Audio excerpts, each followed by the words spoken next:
Hi, it's Tuesday, June the 20th, and I continue to read and wonder my way through Mark's Gospel. And today it's Mark chapter 6, verses 45 to 52.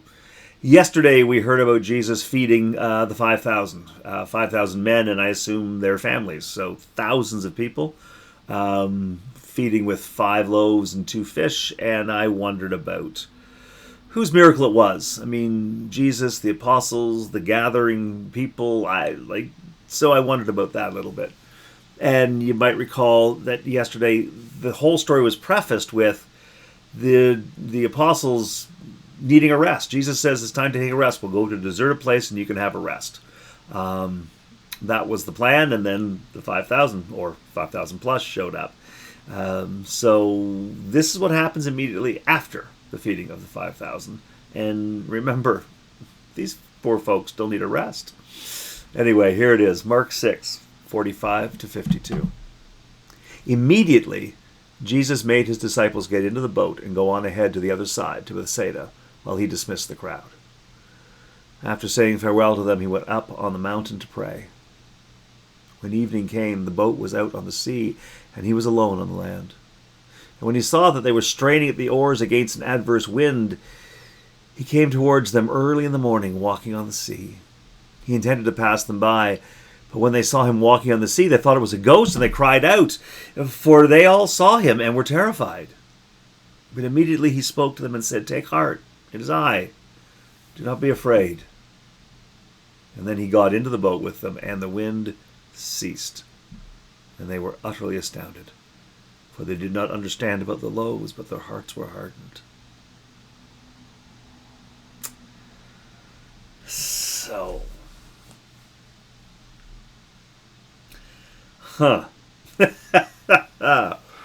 well,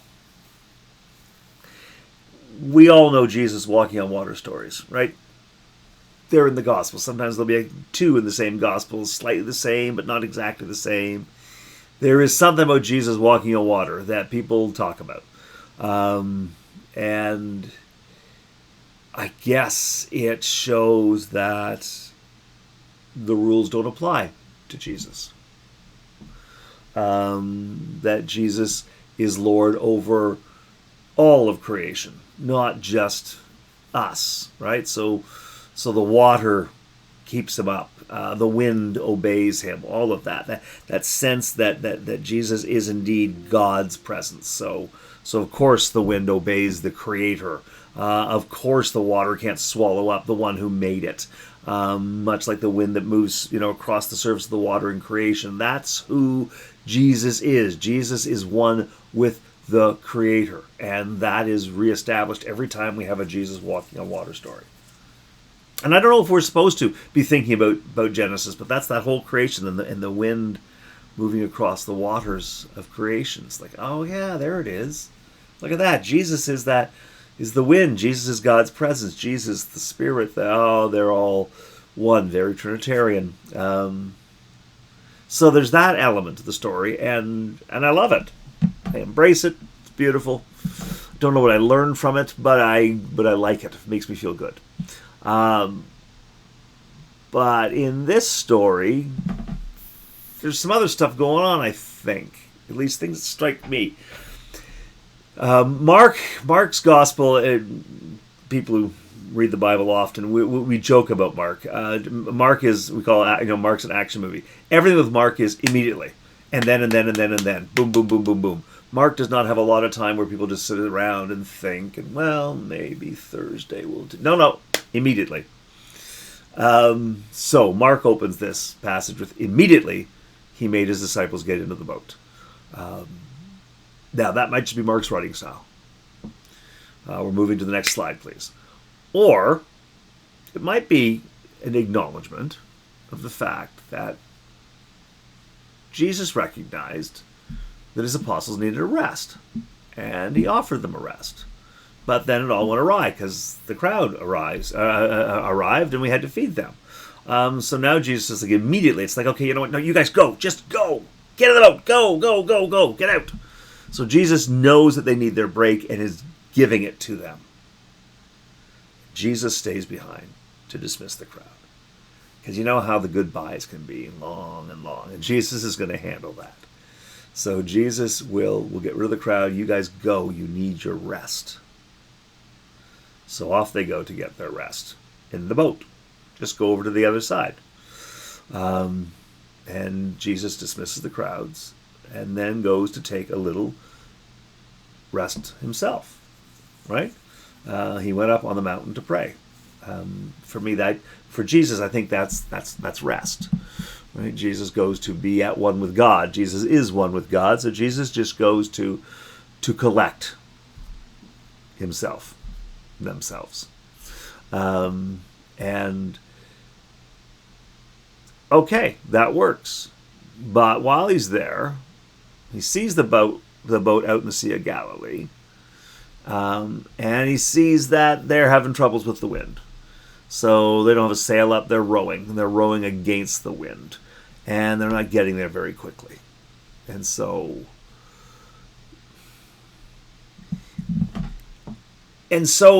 he wants to help, I guess. And this is where it gets tricky for me. So if the stories of Jesus walking on water are about how basically all of creation obeys Jesus, the water does not swallow him up, the wind stops when he wants it to, why couldn't he from a distance just stop the wind? Look down and go, oh, those poor guys needed a rest, and look how hard they're rowing. You know what? Wind, stop it. Gentle breeze, push them along. Why couldn't Jesus do that? I mean, I assume Jesus could. Jesus doesn't do that. So for me, then, this isn't just a story about how Jesus can control the elements, how Jesus is that God, is one with God, is that wind that blew across the surface of the waters at creation. That's not what we're talking about in this moment. Something else is going on. So Jesus sees them struggling, and he goes and he walks out, and he intends to pass them by. So again, I don't know how fast Jesus walks, but these poor guys, they're rowing as hard as they can, and Jesus catches up to them and is going to pass by them. Why? How does that help them? It's just, walking by them. I don't understand. That's why something's what's going on in the story. They see Jesus and they think he's a ghost, and they cry out. They were afraid. So immediately he spoke to them and said, "Take heart, it's me. Don't be afraid." And then he gets in the boat. Now that he's in the boat, now the wind ceases. I'm with you. The wind ceases.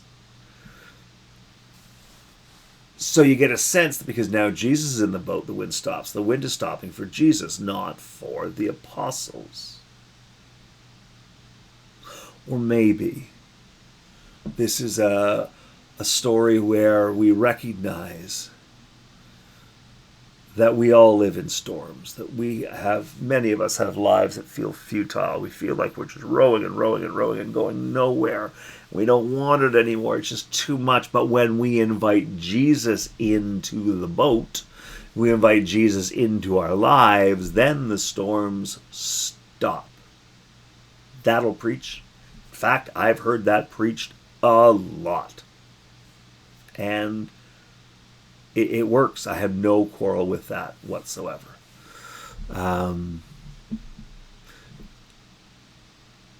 But it doesn't address the last line, the last sentence. And I rarely hear anybody preach about the last sentence.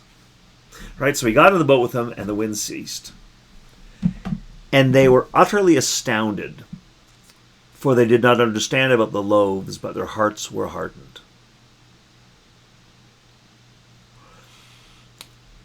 Say what now?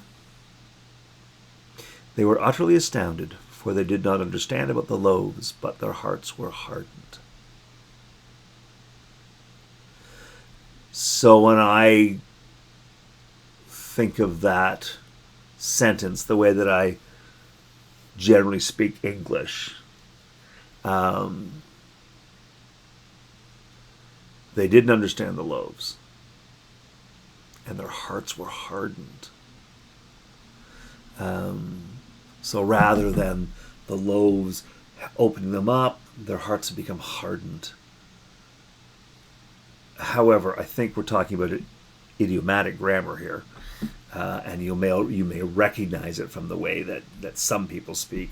They did not understand the loaves, but their hearts were hardened, meaning they just don't get it. It's not that their hearts are being hardened and that's why they don't understand about the loaves. It's just that they are not getting any of this. Everything that's going on around them right now, it's this incredible storm and they're not getting it. They're rowing and they're getting nowhere. The loaves, they don't, what the heck just happened there? This isn't like Pharaoh's heart being hardened and so Pharaoh wouldn't release the Israelites. That's not what this is. This is, they don't know how to open their hearts. They don't know how to open their hearts to what's going on around them. And so it all feels like a storm. They're rowing and going nowhere. They are in the midst of abundance. They just saw over 5,000 people fed. They are in the midst of abundance, but they don't get it. This speaks to me.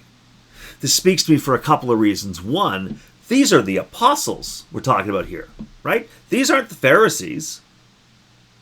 These are the apostles. These are the ones that Jesus has chosen. These are the ones who, by the way, are doing really great ministry. They're out there and they're healing and they're doing teaching and it's all working. It's fantastic. It's so good that Jesus is going to give them a rest, apparently. Eventually. You don't know that rowing against the wind is much of a rest. Yeah, well, change is as good as a rest, they used to say. No, it's not. But they're doing good work. But they don't understand it all. And sometimes it's hard for them. I love the fact that they don't understand it all, but they're still doing good work. Oh man, that gives me such hope. Because you know what? I don't understand it all. I have a hold of it and I get much of it and then I lose it and then I get it again. Now I got it. Now I'm going so, and yet the work still goes on and I can still be doing good work. I have had times when, I have been told much after the fact that what I brought to the table was so much more than they'd ever hoped for. And I have been of great value to them. And personally, myself, in the moment, thought I have been a complete waste of time. Why did I even show up? They didn't need me, and I didn't do anything of value for them. And afterwards, they said, "No, it was so great that you were there." So, and I'm only talking about my experiences because I can't talk about yours, but I know you have these experiences too. And so, for me, this is quite reassuring in that these folk who are doing good ministry, who have been called by Jesus, they are the closest to Jesus. They also struggle with understanding. But it doesn't stop them from doing the work. I supervise students, young ministers. I mentor some people from time to time. By the way, I have people who also mentor me. So there's a whole interlocking thing, a whole network there. But I will talk with colleagues or people that I'm even supervising, and they want to make sure they understand it before they try. And I'm an experiential guy. So no, try it and let the understanding come. Don't figure it out beforehand. Try it. If you need to figure out how communion works, what transubstantiation means, what the epiclesis is like, I know I'm throwing fun words around, aren't I? But if you need to understand communion so completely before you do it, then you're never coming to the table. At least I'm never coming to the table. Every time I'm at that table, there is this new thing that happens, or this miracle, or this thing that I don't quite understand, and yet I don't think of it as a hardened heart. But there's a part that could be opened up a little more. If you wait to understand it, you're going to wait a long time. When it comes to faith, if you wait until you get it all, you're going to wait. You're going to wait and wait and wait for eternity, I assume. Because I think we always keep growing. in our faith. These folks didn't get it, I know. They're sitting in their boat. I mean, these are apostles doing good work, and they're rowing the way, and they look over there, and there's Jesus on the water, and they freak out. They think it's a ghost. Okay, no, it's not a ghost. It's Jesus. Surely, Jesus just fed 5,000 people with you. Don't you? You've seen this stuff before. Why are you still scared? Because they're human beings, and you fall back into old habits. When I see something that can't happen, it's a ghost. Oh, it's Jesus. Oh, right. They don't understand about the feeding of the 5,000 because it makes no sense. They are astounded. They don't understand about the loaves. Their hearts are hardened, meaning they don't know how to open their hearts because they are relying on their rational minds that say, wait a minute, this can't happen. Yes, but it has. You just saw it. Yeah, but it can't. But it has happened. But we don't have enough. But maybe with God we do. Yeah, but we don't. Yes, we do. When I look at the challenges in front of me, in front of my church, in front of my denomination, in front of humanity in the world right now, there are times that I am astounded and my heart is hardened and I can lose hope in that because I do things very rationally. So someone walking on water's got to be a ghost. If I only have 5 loaves, I can't feed 5,000 people. But when I can let go of that just a little bit, welcome Jesus into my boat, into my life, even though I don't fully understand. If I can follow what Jesus says, the storm abates. My heart becomes less hardened, right? And answers are found. Now, I know I've just turned this into a sermon, but that to me is exactly what's going on in the story. This isn't just a regular walking on water story that assures me that Jesus and God are one and part of creation. No, because there's more going on here. And for me, it's not just, once they invited Jesus into the boat, it was okay. It's part of that, but it's not just that. It's also recognizing that even when we don't understand, even when we fall back into old habits, God still works with us, through us. We're still apostles. Jesus didn't throw them out of the boat for their lack of faith, for their lack of understanding. And that's what they've got going on here, right? The problem is their faith and their understanding are bumping up. They want to understand it all. And Jesus is saying, just believe. Yeah, no, I want to understand it all. I hear people debate faith quite often, and I realize, one person is debating about belief and what's believable, where's my data, and the other person is debating about faith, what they experience at a spiritual level, what they feel, what they don't truly understand and can't actually put into data columns, but know it to be important.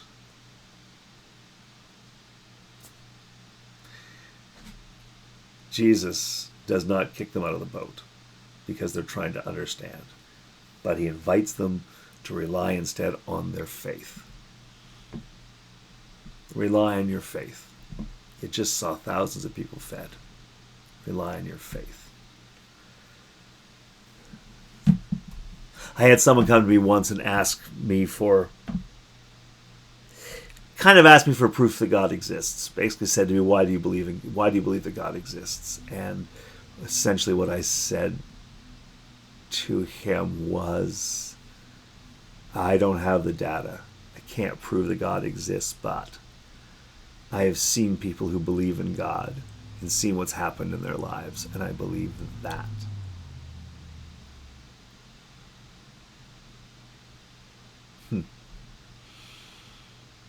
I don't know how the 12 steps of AA work. No, I really don't. I can't give you the data why that works this way and affects that and does this, but I know of millions of people who have found their sobriety there. I personally know people in my life, in the dozens. It's not my program. I don't need to defend it. I know that it works because I see the people. So I have faith in that. How do I know that Jesus is God? I don't know, but if I was there, but I just saw 5,000 people get fed, and that couldn't have happened. And look at that, he's walking on the water, and I don't understand that. And I want to explain the fit. No. I see these things, and these things are I can't give you the data, but I see the result. And that's what gives me faith. And for me, then, faith leads to belief, not belief leading to faith. That's my path. Anyway, that's where I'm going, and I'm just about to talk in another circle, so I'm stopping right now. I'm going to leave this with you and see what you think. So let me offer a prayer. Loving God, thank you for a time of wondering. Thank you for the assurance that even when we get it wrong, even when we only get part of it, even when we don't get it at all, you are still with us. You don't throw us out of the boat. Instead, you love the world with us and through us in amazing ways. God, we ask that today's wondering help us grow in faith and bring us closer to you. We pray in the name of your Son, Jesus Christ, through the Holy Spirit. Amen. That's enough for me today. I look forward to seeing you tomorrow. Until I get to see you, God bless you. Please know that God sees you. Imperfect, I know. Incomplete, sometimes. Don't get it all, absolutely. God sees you and loves you exactly as you are, and God's love moves through you into the world. I know, it's a surprise sometimes, isn't it? But the world is better because of you. God bless you. See you tomorrow.